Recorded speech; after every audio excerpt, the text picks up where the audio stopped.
Assalamualaikum, saya Safarida binti Mat Zakni alias Mat Dahlan, nombor matrik 276781. Okey, bagi pengenalan. Dalam konteks dasar awam, isu ini memerlukan pendekatan yang holistik yang melibatkan bukan saja penguatkuasaan undang-undang yang lebih ketat, tetapi juga inisiatif pendidikan, kesedaran masyarakat dan penyelarasan antara agensi-agensi yang terlibat. Penjualan rokok dan vape secara haram atau tanpa kawalan yang mencukupi di kawasan sekitar sekolah menggambarkan kelemahan dalam pengawasan dan penguatkuasaan undang-undang. Sementara penggunaan produk ini dalam kalangan pelajar mencerminkan kekurangan dalam pendidikan kesihatan dan kesedaran terhadap bahaya yang terlibat. Selain itu, faktor-faktor yang menyumbang kepada penggunaan rokok dan vape dalam kalangan pelajar adalah kompleks. Pengaruh rakan sebaya, tekanan sosial dan pengiklanan yang menarik adalah antara pendorong utama.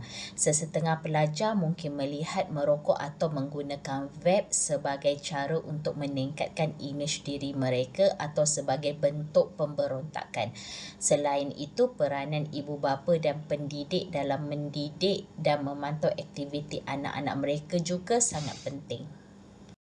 Ia juga boleh mengakibatkan prestasi yang lebih rendah di sekolah dan masalah tingkah laku.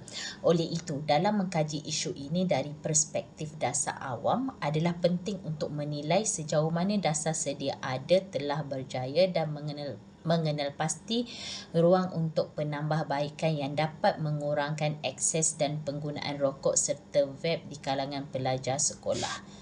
Sekian. Assalamualaikum, saya Madalina binti Muhammad Isa, nombor matrik 276521. Matlamat dasar adalah kriteria untuk menilai dasar awam dan ia berfungsi sebagai piawai atau cara untuk mengukur iaitu assessment sejauh mana dasar ditetapkan dan ia berfungsi. Terbahagi kepada 4 matlamat dasar. Pertama, kesaksamaan ialah tunjuk rasa hormat yang sama rata kepada orang lain. Kedua, matlamat kecekapan hanyalah satu konsep subjektif. Kecekapan ialah satu cara untuk menilai judging kualiti tugasan berbanding dengan pilihan atau kaedah yang lain. Ketiga, matlamat keselamatan sangatlah berkaitan dengan keperluan manusia. Permintaan untuk keselamatan mempunyai beberapa aspek termasuklah keselamatan psikologi, jasmani, ekonomi dan sebagainya. Nombor 4, matlamat kebebasan digunakan untuk menyelah keupayaan seseorang untuk membuat keputusan hanya berdasarkan kerelaan mereka sendiri. Teknik sumbansaran dalam pensebutan masalah ia mempunyai beberapa faktor dalam mendapatkan sebanyak mungkin cadangan dan pandangan tanpa menilai atau mengkritik di peringkat awal. Yang pertama, pengenalpastian idea utama. Beberapa idea utama tentang masalah ini telah dikenal pasti apabila sesi sumbansaran dijalankan. Yang pertama adalah faktor sosial. Tekanan rakan sebaya menjadi salah satu faktor terbesar yang mendorong pelajar mencuba rokok atau vape. Yang kedua adalah tentang faktor ekonomi.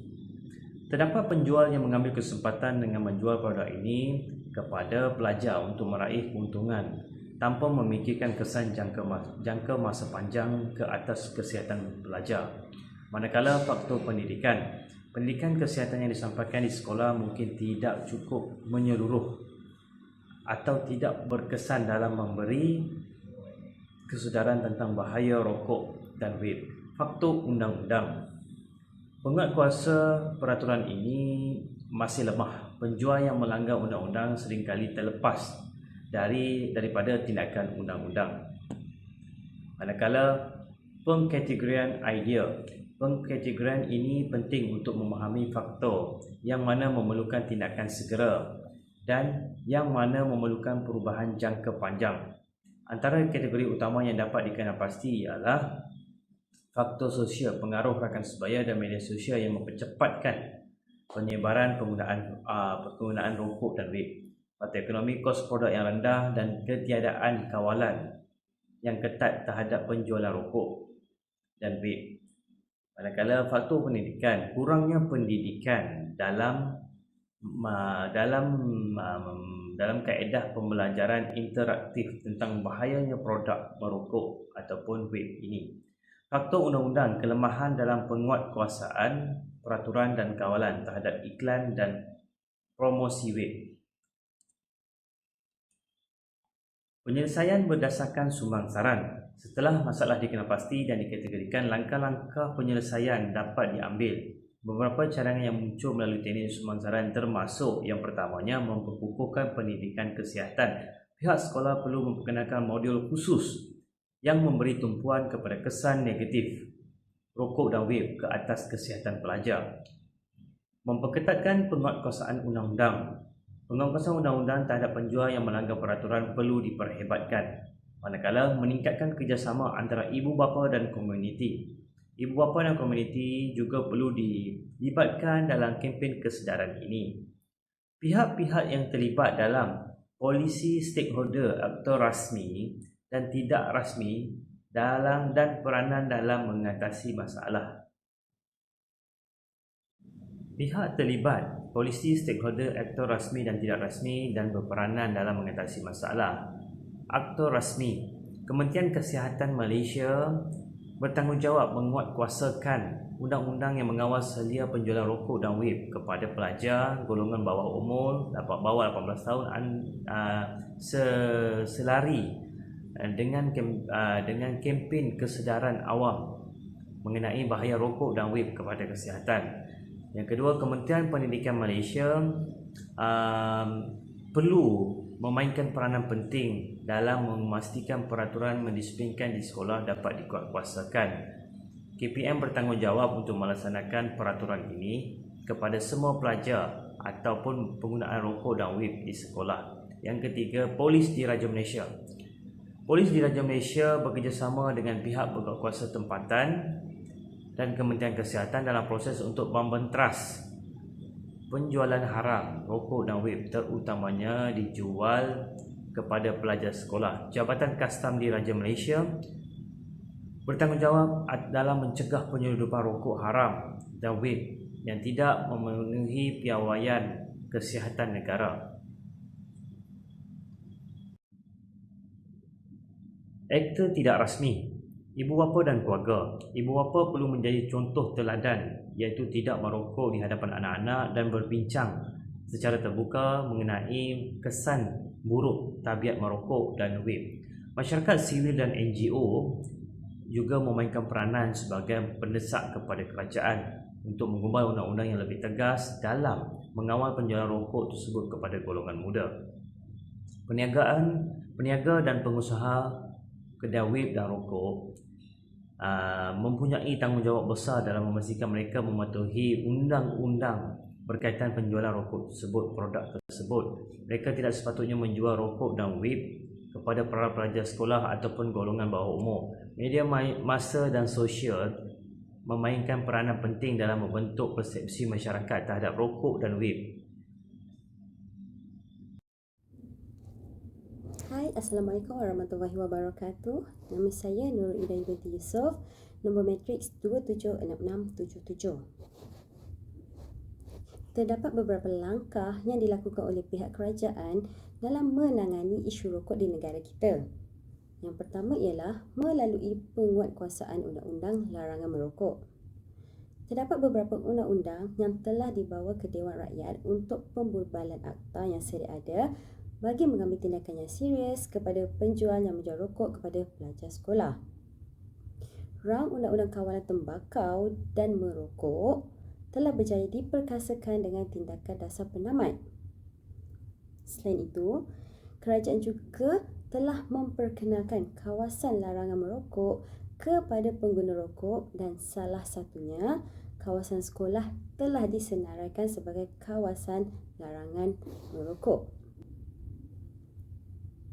Yang kedua ialah larangan iklan dan promosi produk rokok. Larangan ini telah diharamkan sejak tahun 2003 sehingga kini, di mana seseorang dilarang melakukan iklan, promosi dan penajaan produk rokok untuk mengurangkan pengaruh budaya merokok untuk rakyat Malaysia.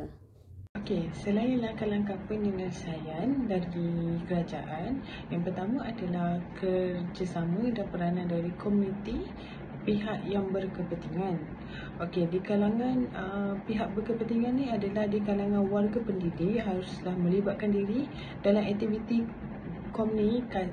komuniti bagi membantu pelajar-pelajar mendekatkan diri untuk mengeratkan silaturahim mereka untuk menjauhkan diri dengan terlibat gejala merokok di kalangan pelajar sekolah. Okey, yang kedua adalah Persatuan PABG juga memainkan peranan yang penting kepada anak-anak supaya mengawal anak-anak ni untuk menjauhkan diri daripada kegiatan gejala merokok. Okey, poin yang kedua adalah penilaian dan pemantauan keberkesanan program yang dijalankan. Okey, pemantauan yang berkesan untuk memberikan impak yang besar kepada pelajar perlulah konsisten, efektif dan program-program yang dianjurkan oleh sekolah perlulah dapat diberikan dengan sebanyak mungkin bagi mengelakkan kegiatan merokok di kalangan pelajar sekolah. Kriteria pemilihan cadangan penyelesaian. Saya telah membahagikan kepada dua bahagian, iaitu mengikut kriteria yang dikehendaki oleh Anderson dan bukan yang dikehendaki oleh Anderson. Yang pertama adalah keefektifan, di mana program-program yang dijalankan mestilah terbukti berkesan dan memberi kesan kepada pelajar dan persekitaran sekolah terutamanya. Seterusnya, program yang dilakukan mestilah boleh dilaksana, yang lebih bersifat praktikal dan senang dengan persekitaran sekolah, senang di-adapt oleh pelajar sekolah. Seterusnya adalah ketahanan program tersebut, di mana program tersebut mempunyai objektif yang jelas dan mempunyai daya tahan lama, memberi kesan kepada pelajar dalam tempoh yang lama untuk berhenti merokok lah. Seterusnya boleh diterima oleh pelajar, senang diterima oleh pelajar tanpa paksaan. Dan akhir sekali adalah pemantauan dan penilaian, di mana pihak-pihak penganjur seperti Kementerian Kesihatan Malaysia, Kementerian Pelajaran Malaysia boleh melaksanakan pemantauan dan penilaian daripada program-program yang dilaksanakan supaya program tersebut tidak menjadi sia-sia dan tidak hangat-hangat daya ayam sahaja.